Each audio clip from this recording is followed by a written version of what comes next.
আজকে আমি আবারও একটি নতুন রেসিপি নিয়ে চলে এসেছি। আজকে বানাবো আমি বিরিয়ানি চিকেন কিভাবে বাড়িতে একেবারে দোকানের মতো বানাই সেই রেসিপি আপনাদের সঙ্গে শেয়ার করব। Welcome back to my channel Najfala কিচেনে আপনাদের সবাইকে স্বাগত।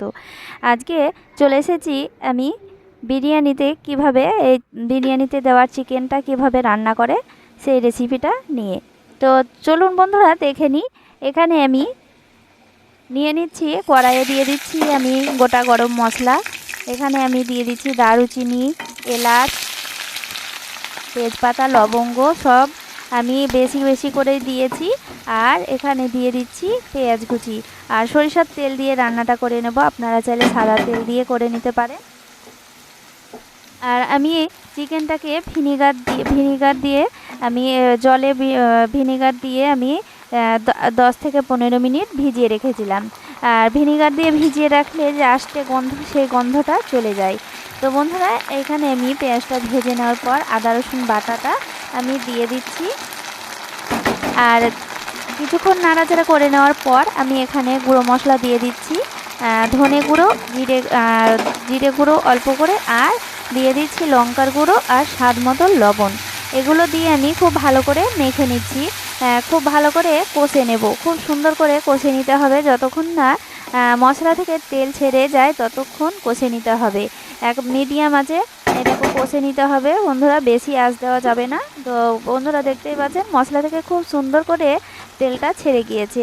আর তেলটা ছেড়ে যাওয়ার পর আমি এখানে চিকেনটাকে দিয়ে দিচ্ছি। চিকেনটাকে খুব ভালো করে ধুয়ে নিয়েছি, দিয়ে আমি দিয়ে দিচ্ছি কড়াইয়ে। তো বন্ধুরা এখানে আমি জল দেব না, এখানে আমি দেখতেই পাচ্ছেন খুব ভালো করে আমি চিকেনটাকে দেওয়ার পর মশলার সঙ্গে খুব ভালো করে নাড়াচাড়া করে নিচ্ছি। আর বন্ধুরা আপনারা স্কিপ না করে প্রথম থেকে শেষ পর্যন্ত দেখবেন, আশা করি আপনাদেরকে ভালো লাগবে। আর আমি যখনই সকল বন্ধুদের আমি কমেন্ট করতে বলেছি যে কমেন্টে আপনারা বলবেন, আপনাদের সঙ্গে সঙ্গে আপনাদের রেসিপিতে চলে যাব আপনাদের ভিডিও দেখার জন্য। তো বন্ধুরা আপনারা স্কিপ করবেন না। আর আপনাদেরকে কমেন্ট করিয়ে প্রথম থেকে একেবারে শেষ পর্যন্ত আমি ফুল ওয়াচ করেই আপনাদের রেসিপি বা ভিডিও, যে কোনো ভিডিও আপনাদের দেখি। তো বন্ধুরা এই রেসিপিগুলো আপনারা সকল বন্ধুদের পাশে থাকবেন, প্রথম থেকে শেষ পর্যন্ত দেখবেন। এটা করলে কি হয়, আপনাদেরও ওয়াচটাও বাড়বে, আবার চ্যানেলটাও খুব ভালো গ্রো হবে, আর সবারই ভালো হবে। তো বন্ধুরা এইভাবে আপনারা প্রথম থেকে শেষ পর্যন্ত দেখবেন, আমি কমেন্টও করি, লাইকও করি। তো বন্ধুরা এইভাবে আপনারা স্কিপ না করে পুরোটা সম্পূর্ণটাই আপনারা দেখবেন। আপনারা এক একটা চ্যানেলে 5 মিনিট 10 মিনিট, তো 10 মিনিট 16 মিনিট, তার থেকে তো আর বেশি করে না ভিডিও। তো বন্ধুরা এটা না দেখার কিছুই নেই। তো বন্ধুরা এক একটা চ্যানেলে 5-10 মিনিট দেখলে কি ক্ষতি। তো বন্ধুরা সকলের পাশে থাকবেন, পুরোটাই দেখবেন। তো বন্ধুরা দেখুন কথা বলতে বলতে আমি মশলাটার সঙ্গে খুব ভালো করে ঢাকা দিয়ে কষে নিচ্ছি।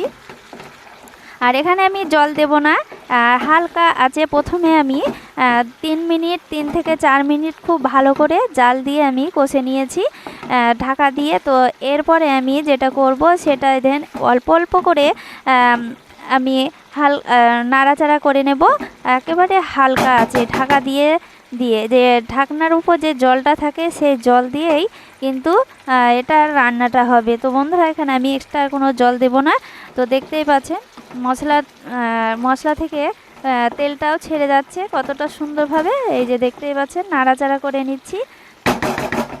আর এতেই কিন্তু চিকেনটা খুব সুন্দরভাবে সেদ্ধ হয়ে যাবে। তো খুব ভালো করে আমি কষে নিয়েছি। কষে নেওয়ার পর আমি এখানে দিয়ে দিচ্ছি বিরিয়ানি মশলা।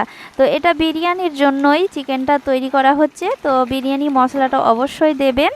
আর যদি হাতের কাছে থাকে কেওড়া জল বা গোলাপ জল, তাহলে আপনারা 1 চামচ মতো দিয়ে দিতে পারেন।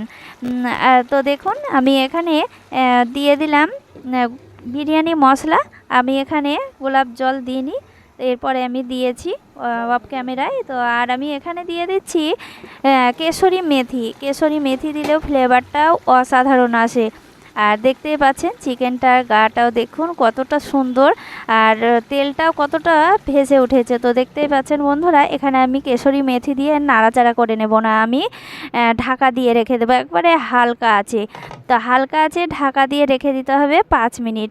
তো 5 মিনিট পর আমি নামিয়ে নিয়েছি, আর চিকেনটা দেখতেই পাচ্ছেন কালারটা কতটা সুন্দর এসেছে। তো একেবারে অল্প উপকরণ দিয়ে, বাড়িতে থাকা উপকরণ দিয়ে একেবারে দোকানের মতো স্বাদের বিরিয়ানির চিকেন রান্না এইভাবে আপনারা করবেন। আপনারা যেমন আপনারা কে কেমন করেন তো জানি না বন্ধুরা, এইভাবে আপনারা অবশ্যই একবার করবেন, খেতে অপূর্ব হয়।